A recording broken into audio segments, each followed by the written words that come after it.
Hey everybody! Welcome to CAF Warbird Tube, the show where we talk about World War II, aviation, history, and so much more. Warbird Tube is produced by the Commemorative Air Force, the world's largest flying museum. Our mission is to educate, inspire, and honor through flight and living history experiences. The CAF began the Warbird movement more than 65 years ago, and thanks to the support of individuals like you, we continue to grow strong. We hope you enjoyed this episode, and now our host, Steve Buss. Thanks for watching and keep 'em flying.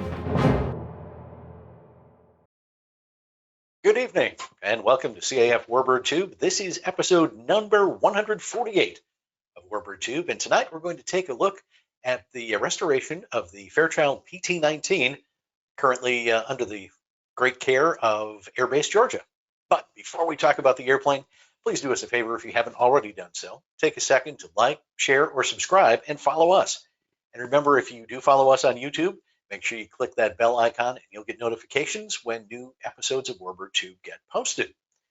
Now, Warbird Tube is made possible by the Commemorative Air Force. If you'd like to find out more about CAF, our events, our aircraft, our local units, or how you can join the fun, just visit our website, commemorativeairforce.org.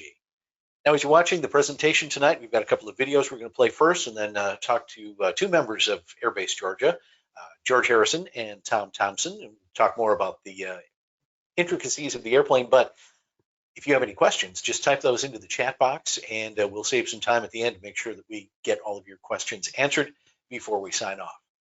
So with that, let's take a look back at the history of this particular PT-19 manufactured by Fairchild.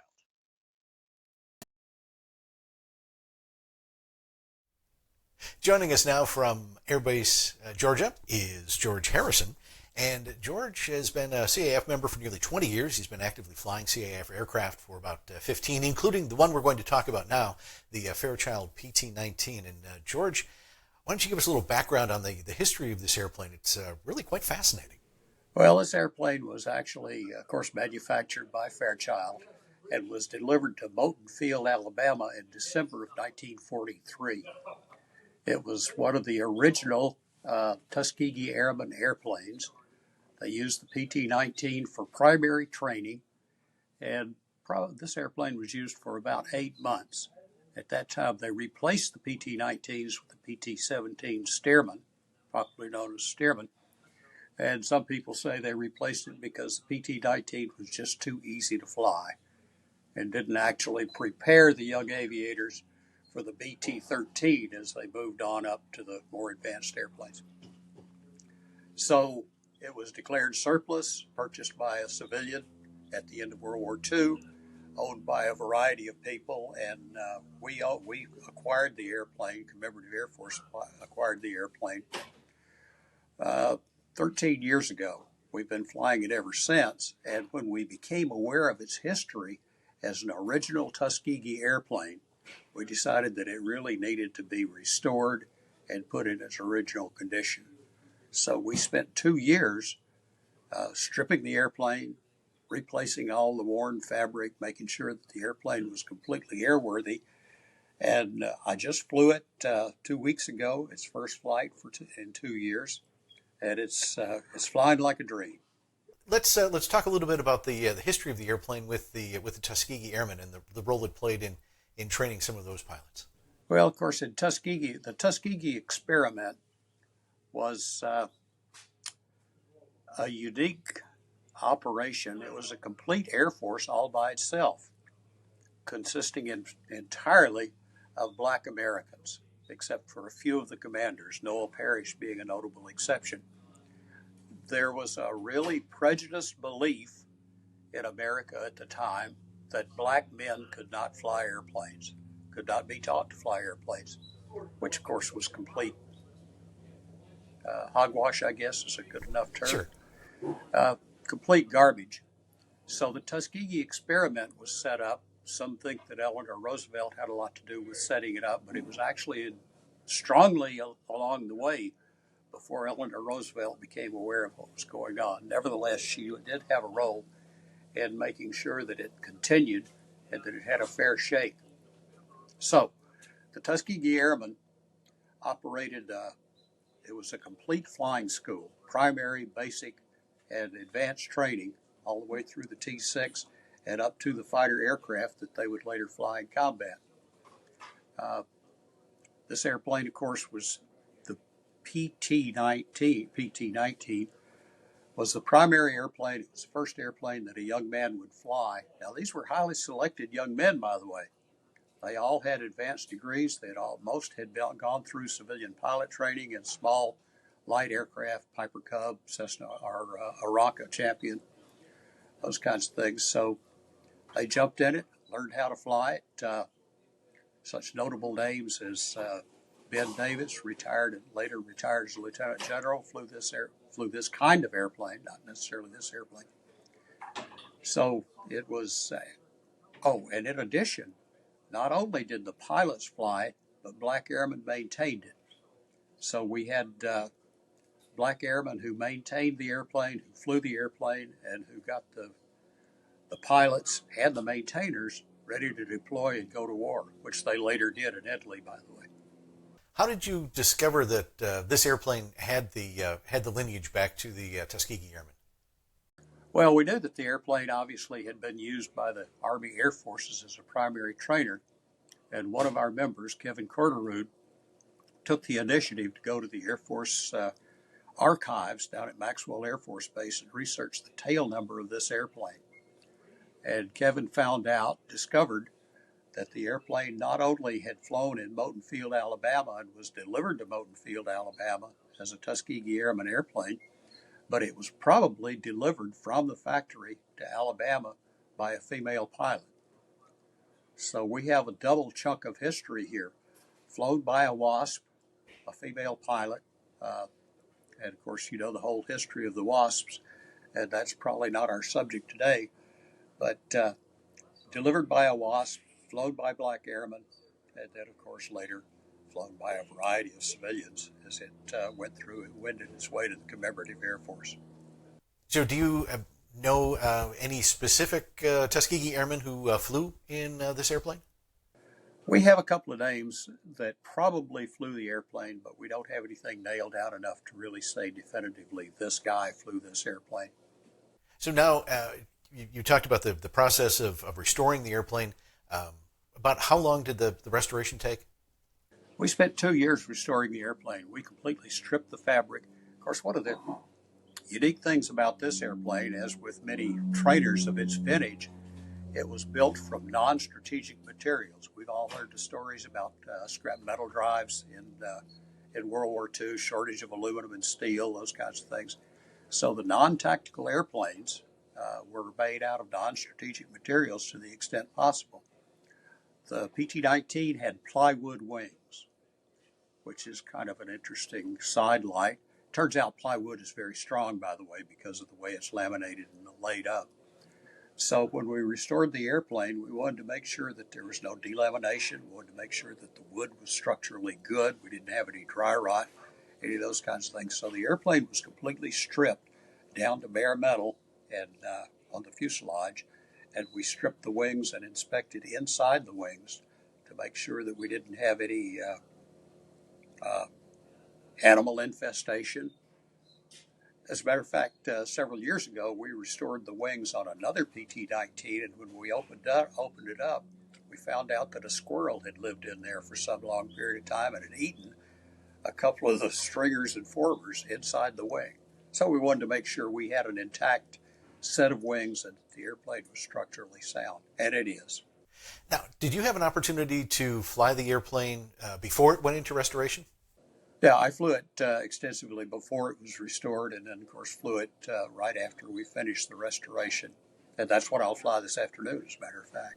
I was just going to say, and as soon as we finish the interview here, you're getting ready to go fly it some more, yeah. Which is great. And so for folks who don't know, you have a pretty extensive background in aviation. You were in the Air Force for a number of years, retiring as a general, but also you have a lot of flight time in variety of aircraft from the F-4 all the way up to the F-16.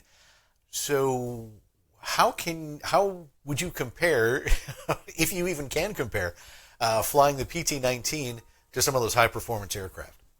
Actually, it doesn't compare because you can't light the burner and go fast. Uh, I started out, of course, like most Air Force pilots, in the T-37, the little twin-jet Cessna, which was a very easy airplane to fly, much like this is. Uh, Airspeeds weren't comparable. Of course, we'd go up to maybe 300 miles an hour. Gosh, gee whiz. This airplane is about a 100-mile-an-hour airplane, uh, but it is very responsive. It's very agile, very nimble, trims easily, and is very stable. So it's really a joy to fly, pleasure to fly. It's uh, it's a simple airplane to fly in that it has a fixed pitch wooden propeller and non-retractable landing gear. So you don't have to manage anything except the RPM, or the manifold pressure on the engine, and the basic flying of it. But it is really a joy to fly it. When you take it out on the road, obviously it is part of the rides program. Have there been any interesting passengers that you've been able to take for a flight? No, when we had it on the road before the restoration, as you may realize, we did not know the history of this particular airplane. So we simply talked about the fact that it was a primary trainer, and it was the first airplane that a young man would fly. Now that we know the history, of course, we'll make sure that people that get in this airplane know that they're really sitting in a really unique piece of history. There were thousands of airmen trained in World War II, but only hundreds of black airmen were trained. And this Tuskegee experiment that we talk about was really the start point of making the Army Air Forces understand the importance of a fully integrated flying force. Of course, you know all about the 332nd Fighter Group, later Fighter Wing, 99th Fighter Squadron, all those organizations. And in 1947, when President Truman issued the desegregation order, the Air Force, I'm proud to say, led the way in developing a truly integrated military establishment. And now we don't even use the word integration. We're just the U.S. Air Force. Right. How many years were you in service? How many years was I in the Air Force? 35. 35. And during that time, what were some of the big changes that you saw? Obviously, with hardware, moving from the F4 to the F-16 and beyond, but also within the Air Force itself. Within the Air Force itself, well, we changed our structure several times. Obviously, we moved from a Air Division wing structure to a wing and numbered Air Force structure directly with no air divisions in between. I think we learned a lot about education and training, and we're learning more right now, as a matter of fact. We're introducing more and more simulation into pilot training, more and more virtual reality into maintenance training. So I think we're figuring out a lot of different ways to get more out of the young men and young women that we bring into the force.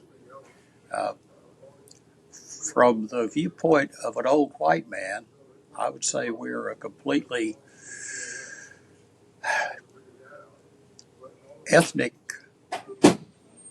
ethnically integrated Air Force. We learned a lot as we came along, the value of different kinds of people, different kinds of perspectives, and you'd have to talk to a black airman or an Asian airman to see if my perspective is right. But I think that we do treat people with the proper dignity and respect, and we look at people's ability, what they can do, look at the mission and how they can support the mission. And from my viewpoint as a fairly senior commander, I'm not sure that I ever really cared about where a person came from in terms of ethnicity or background. I just wanted to see ability and get the job done. That's great. I hope I'm right. When you take, I think you might be. I think you're onto something. When you take the airplane on the road, and you talk to young people, or actually any age person, how do you wrap the story of the PT-19 into and kind of draw the parallel to where the Air Force is today? Well, if I get a chance to talk to young men in any particular detail, young men and young women in any particular detail, I try to emphasize to them that this airplane represents one small step in the advance of technology of aviation. And the reason we were able to move beyond basic airplanes like the PT-19 to airplanes like the current T-6 Texan that we're using for primary training is because we had smart people developing the science and technology required for aviation. I point out too that this airplane was designed without the use of computers. Every part on the airplane had to be drawn out on a light table by a draftsman and then manufactured with very little automation. And I show them the things that we built with lack of automation, like inside the wings, the pieces of plywood that had to be cut to precise specifications. And then tell them, now, if you really want to see aviation advance or aerospace advance, get into engineering, get into science, design things, show us the next generation. And hopefully that resonates, and hopefully they understand that. Very good. What is, in your experiences, what is the best part of flying the PT-19? The best part? What's the best part, the part you enjoy the most? Flying people and showing them what the airplane can do. I really enjoy flying people in the airplane and letting them see what an airplane is all about. Particularly people who have only flown in airliners and seen out that little bitty window out to the side. Now they can see the whole world and see what flying is all about. We really just focus on the fun, the joy of flying, being free of the earth, being able to make the earth rotate. So, General Harrison, we appreciate you taking some time to talk a little bit about the PT-19. I don't want to hold you up from going out and flying any longer than we have to, but also want to thank you not only for joining us, for your service, and also congratulations. You're a member of the Georgia Aviation Hall of Fame. Wanted to point that out before we let you go. Congratulations, sir. Thanks again for sharing your stories of the PT-19 and from Airbase Georgia. All right. Thank you for having me. I've been a member since, I think, 2005. Just about worked on all of these planes at one time or another. And this is our latest project, the PT-19. My name's Gary Spencer. I joined the Georgia wing last January 23. I've always been interested in World War II aircraft. I worked on the T-6, the T-34, some on the Mustang, and some on the P-63. All of the parts at one time or another, either sanding or preparing for painting. I was just crawling all over it and working on it. Well, I worked on the fabric stuff. Ironing the tape down and priming it and getting it ready. I installed some of the Zeus fasteners. I worked on the cockpit, or the canopy rather, for the cockpit. I helped in assembling it. From when I got here, it was just a skeleton of a plane. And then after all the work and getting it assembled, and it's just astounding that hey, this was just a skeleton last year, and now it's a full plane flying the skies over Peachtree City. It's fantastic. The biggest memory is just the crew that we had. We all worked together. There were really no arguments. Of course, we had to get it done right so Roy could sign off on it, but we just had a perfect crew. We worked together. We corrected each other if we knew something was wrong, and it was just a wonderful work environment. Now, the pay's not that good, but... You know, we had our first flight a couple weeks ago, so what did you think about when you first saw it fly? It was exciting. It was, I said, wow, you know, this is... I helped do that. so it was very, very interesting, very exciting. I felt proud in being able to help get it up in the air. So a couple weeks ago, we had our first flight. What did you think about when you first saw the aircraft fly? I was not here for the first flight, but the second flight, it just, that I had a part in getting this aircraft back in the air. I was proud of it, that we did it. And it flew.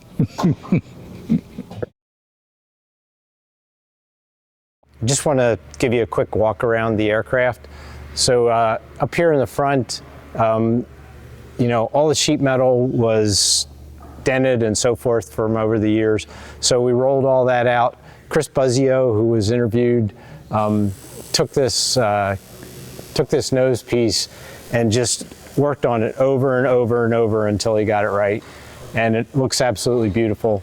The number 33 we used is because we found a grainy picture of Moton Field, Alabama, where one of the aircraft had this number. It wasn't necessarily our tail number, but at least we know that it's authentic to have the 33 on there. Just moving on our way back, we made stencils using the Cricut machine, and made all our own stencils for the small things. As we walk around, you'll see the larger insignia stencils. Those we purchased from Air Corps Aviation. And so some of the things that we restored were, so from here back on the fuselage is all fabric. And we've removed and restored all the fabric there. We used what's called the Stewart systems. So it's a waterborne restoration system for the fabric, and that's safer for our volunteers, and it was really easy to work with. When we started, we had a class. The maintenance officer, Randy Hawkins, had a class. We each had a wooden frame square that we placed fabric on, and we used the paint and the glue to learn how to do it. And then we came out here. We started small. We started with the trim tabs are the smallest piece. We did those. We moved on to the ailerons, and we just kind of kept getting bigger and bigger. The wings themselves are plywood covered, and so to protect them, the plywood is also covered with the fabric material. So the polyester material, and then it also has the tapes to protect it. So again, fabric covered metal structure for the ailerons, but plywood wing covered with polyester fabric. And again, here's the insignia. So it was a 3-part insignia of vinyl that they sent us. So we had to shoot the 3 colors separately and then lay each subsequent design over itself. So the paint is polyurethane. It's called Ranthane is the company, and it's just their metallic silver. And then we just used kind of standard Air Force colors for the red, white, and blue. The aircraft was flying 2 years ago, so really, we did a cosmetic restoration. Everything inside the cockpit and the engine was left untouched. It was already operational. But we've replaced all the canopy pieces. Some of those were purchased, and some of those we were able to cut ourselves. But that really needed to be done. This will give the pilots and our riders a lot clearer view of what's going on. So last is the tail surfaces. The one thing that was replaced here was the horizontal stabilizer. We took the one we had, we took off and put another one on here, but that piece had to have the plywood recovering done again. So, most of our members hadn't done this before. There was a few with experience, but just fitting that and getting it faired out was a lot of hours of just hands-on work. But it looks great. Again, it's plywood covered, and that's covered with polyester.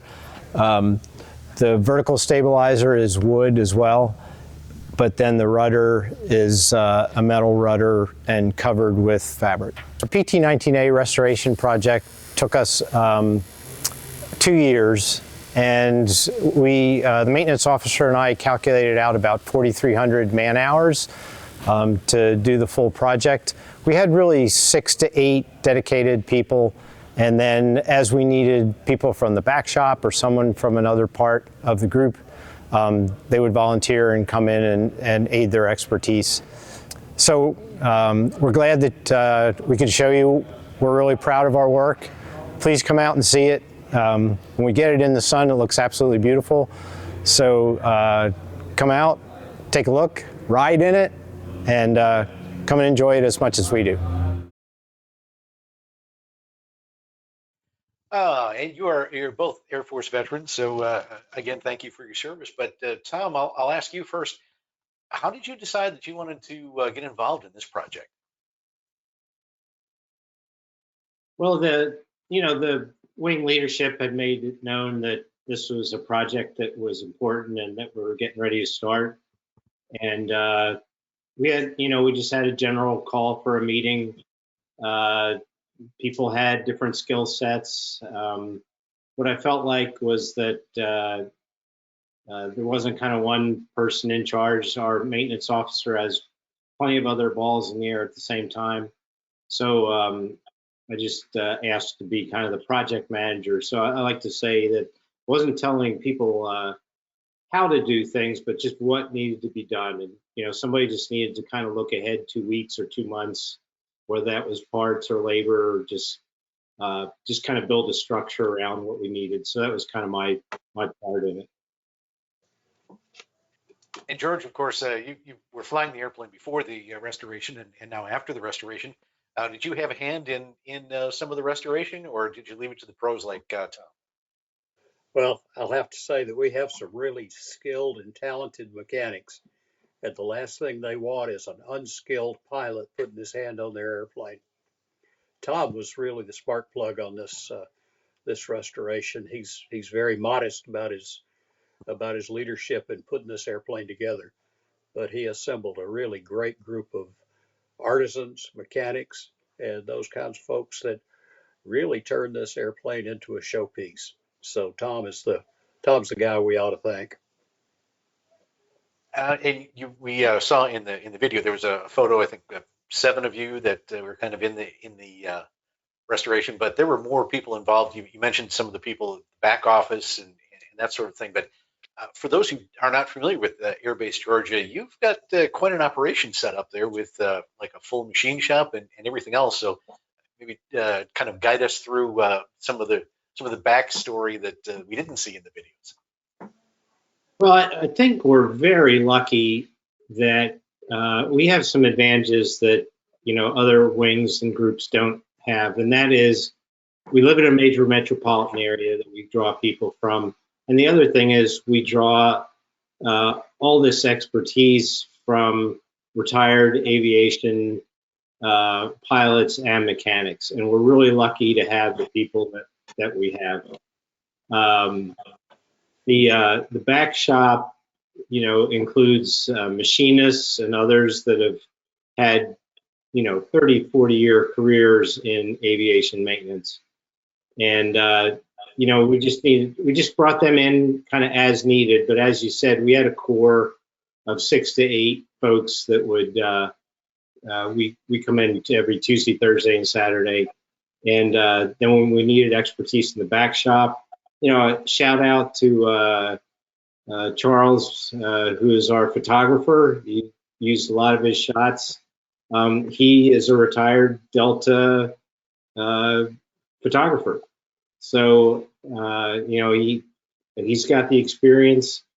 Again, the machinists, and we have a gentleman that did a lot of the history write-up after George and others. So if you look on our website and kind of drill down there on the PT-19, you can see that Gil has matched the months that the aircraft was assigned to Moton Field to the classes and the pilots that ran through the class at that time that may have flown this aircraft, and then what they went on to do in their Army Air Force careers, shot down Me-262s and So we like to think that, some of them got their start right here with our aircraft. You mentioned Delta, and of course Atlanta being a big Delta hub and headquarters. A lot of your mechanics are retired Delta employees as well. And I hadn't even thought about the photographer, but it also brings up the fact that you don't necessarily have to be a mechanic or a pilot to get involved in Airbase Georgia or any of the CAF units. There really is, something for everybody. Yeah, of the 6 or 8 that you showed in the photograph, only 2 of them are certified A&Ps. Everybody else is just enthusiastic to learn and just pitched right in. Yeah. And fabric covering is not the easiest thing to do, but it's kind of nice to be able to start, under good supervision. But then, as you mentioned in the video, you kind of started with the small parts and worked your way up to the wings.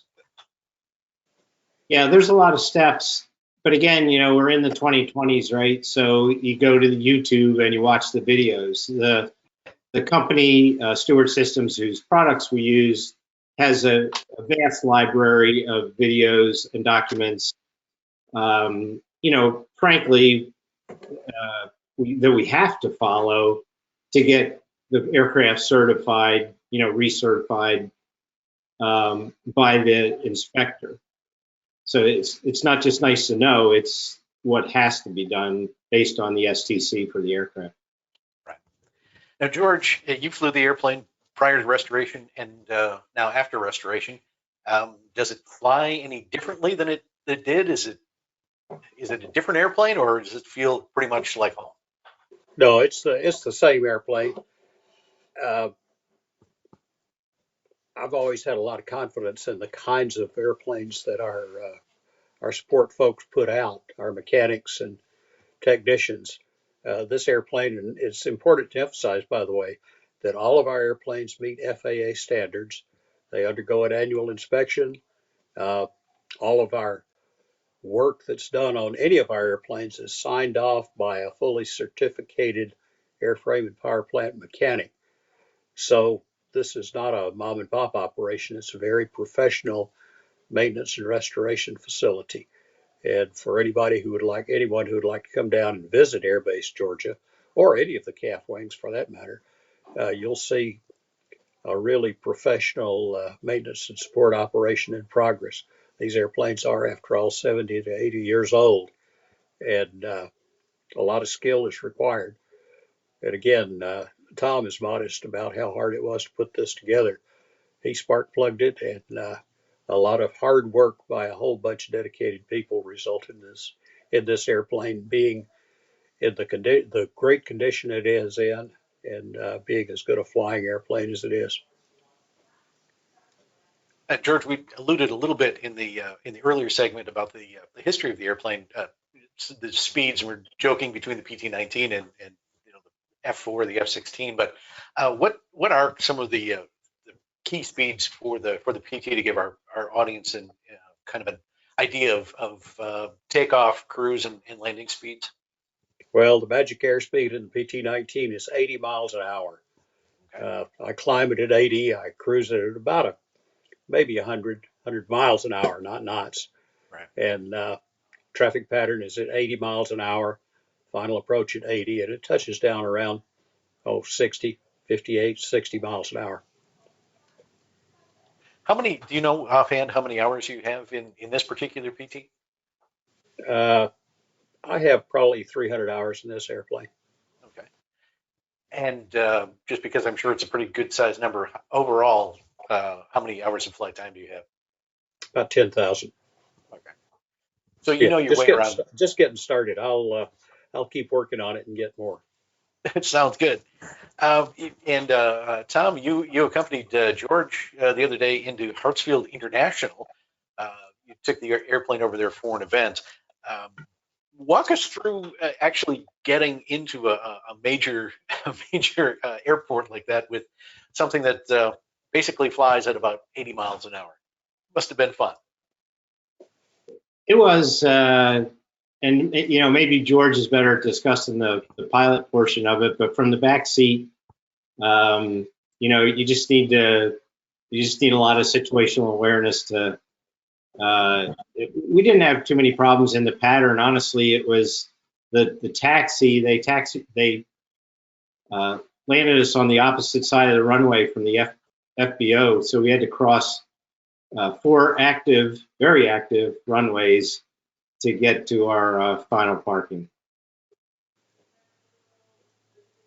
George, how about for you for flying it in there?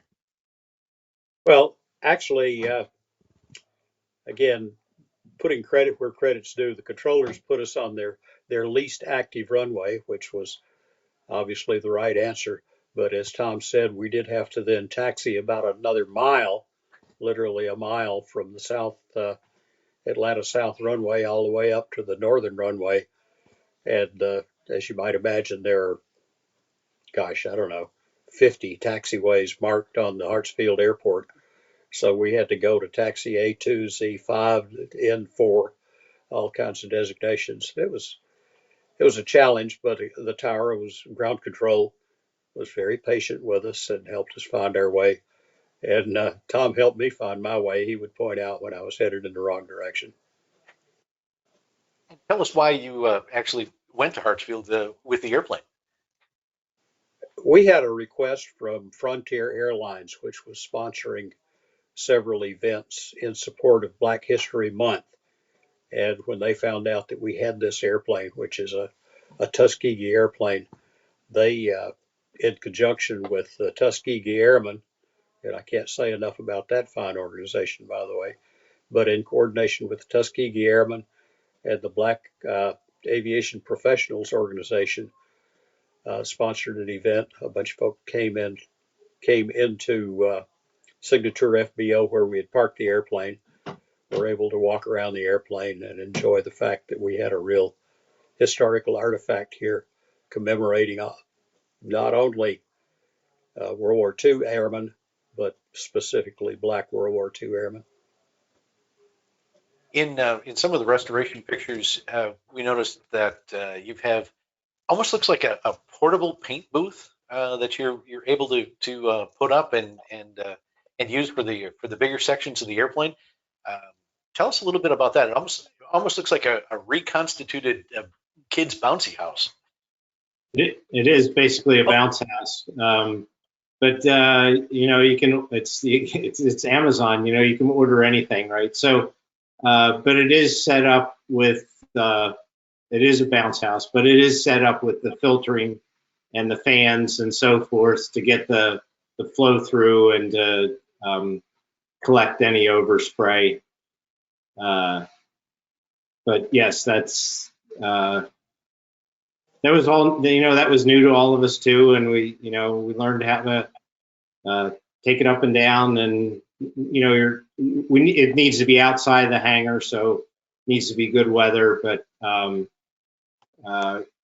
really a great way to, you know, keep our environment clean and to keep dirt off of the aircraft while it's being painted. Well, it's amazing because so few CAF units, even those that have their own hangar and own facilities, to have a paint booth large enough to handle, you know, a PT is just a luxury. And when I saw that picture, I thought that is really ingenious. And was it something that you came up with Airbase Georgia, or someone else inspired that? I believe that was the idea of our maintenance officer, Randy Hawkins. He did make sure that it was big enough to get the P-47 in there when the time comes. Aha, thinking ahead. So Tom, what is next for you as far as this project is finished? Are you moving on to another one? Are you going to take some time off and kind of sit in the background for a bit? Or no, there's no time off. No, you know, I think I'm transitioning more to being the crew chief of the aircraft, since I've got some of the knowledge, logging my hours for A&P certification at some point. If you, again, if you're following us on social media, you'll see that The Stearman project has it has the wings attached for the first time to make sure all the measurements are correct, and then they'll take them back off, and there'll be a lot of fabric work to be done on that aircraft. So, you know, if I can help with any expertise on that, you know, I'll certainly be doing that. Sounds good. And George, I'm sure you're waiting for the flying season to get into full swing so you can log a few more hours in the PT. Well, the PT, of course, is a primary trainer, so a lot of our volunteer pilots don't have extensive tailwheel experience. So we'll start our pilots out moving along the trail toward the T6 and the P-51, all those airplanes. So I'll be busy checking out people in the PT, getting some tailwheel experience on them, and getting them ready to move on to the bigger airplanes. Awesome. Well, before we wrap up tonight, George, any final thoughts? Well, it's just been an incredible opportunity for us. We're all proud of what we've accomplished, and we're proud of what this airplane represents. And I simply can't say enough about the high quality folks that worked on this airplane. They are really superstars. Indeed. And Tom, how about for you? Just like George said, I'd just like to say that, you know, it represents all of our members, even though you had photographs of maybe, you know, 10 or 15 folks. There's a lot of back shop people. There's people that have to raise money so we can do this. So it's really, it represents all of the wing, not just the people that were on the team.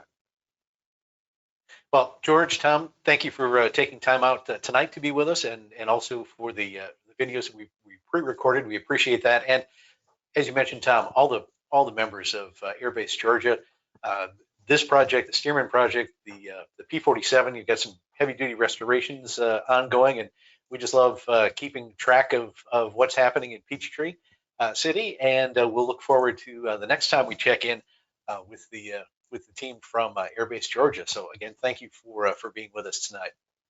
And to our audience, thank you for being here as well. Remember, if you have any feedback on Warbird Tube or an airplane or a story you'd like us to chase down, just send Leah Block an email at media@cafhq.org, and we'll see if we can get that on the schedule in one of our upcoming events. Again, thank you for joining us tonight for CAF Warbird Tube. I'm Steve Buss. Have a good evening.